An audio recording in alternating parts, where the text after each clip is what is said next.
కర్నూలు జిల్లా ఆదోని పట్టణంలోని బోయగేర్లో cricket betting స్థావరాలపై పోలీసులు దాడులు చేశారు. క్రికెట్ బెట్టింగ్ కి పాల్పడుతున్న ఇద్దరిని పోలీసులు అరెస్ట్ చేశారు. నిందితుల నుంచి ₹1,00,000 స్వాధీనం చేసుకున్నారు. అలాగే 70 కర్ణాటక టెట్రా ప్యాకెట్లు, ఓ మొబైల్ ను సీజ్ చేశారు.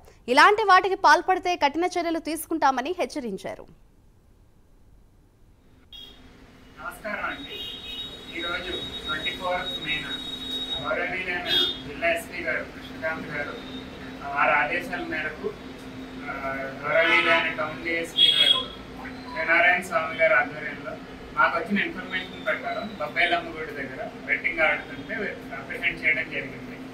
ఇందులో ఇద్దరు వ్యక్తులు మాకు చిక్కారు. అక్కడ ఒకరి పేరు బోయ రామాంజనేయులు, ఇంకొక అతని పేరు సయ్యద్ మహబూబ్ బాషా. వీళ్ళిద్దరూ క్రికెట్ బెట్టింగ్ తో పాటు ఇల్లీగల్ కర్ణాటక లిక్కర్ కూడా అమ్ముతున్నారు. వాళ్ళ దగ్గర నుండి సుమారు 70 టెట్రా ప్యాకెట్లు, ఇంకా ₹1,300 వర్త్ ఆఫ్ క్యాష్ సీజ్ చేయడం జరిగింది.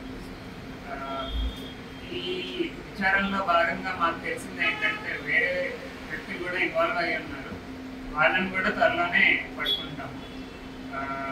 మీకు ప్రజలకు విన్నపం ఏమనగా మీకు కనుక ఏమన్నా ఇన్ఫర్మేషన్ వస్తే మా వద్దకు చేరేస్తే కానీ లేదా డైల్ 100 చేస్తే కానీ వెంటనే మేము వాటిని అరికడతామని విన్నవించుకుంటాం.